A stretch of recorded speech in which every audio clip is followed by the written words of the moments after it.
May adlaw mga binati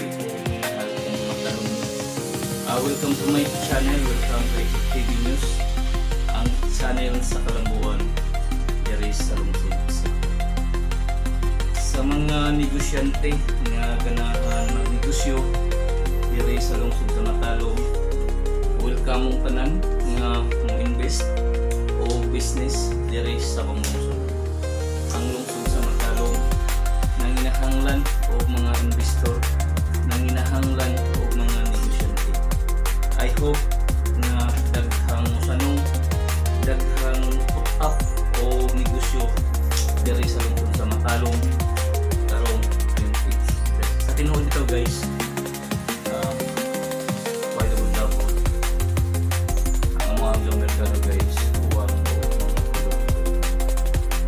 mga maudod na nanginahanglan doon po mga investor sa pula ng Huwagi Mall, Huwagi dagko ng supermarket diri sa lungsod sa Matalom. Nga umao nga nanginahanglan ko sa mga tabang sa mga investor o mga negosyante atong sulayan sa pagnegosyo diri sa lungsod sa Matalom.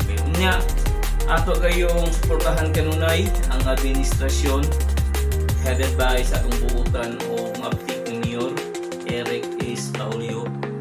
Sa moabot nato nga mayora ato ilang tabangan sa bag-ong atong konsihalis nga tinuray nga mo serbisyo sa katawhan diri sa lungsod sa Matalom. To lang tabangan aron magpadayon ang mga programa nga gihimo para sa katawhan ug kalambuan diri sa lungsod sa Matalom.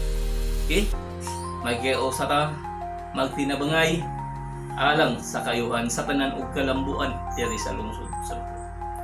Iko pipi bisyo nga mo serbisyo sa katawhan diri sa lungsod sa Matalom. Today is one guys Pandron Martes niya Wednesday, araw ng kagitingan mga away trabaho niya guys.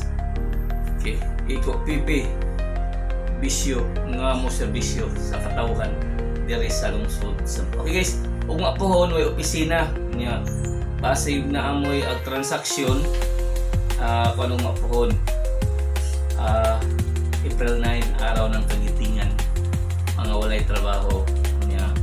O nga mo ikon ang transaction mo pohon kuibis na lamang aron din sayang niyo ang pag-ari diri sa local government unit of Matan. Okay, today is April 8, 2025.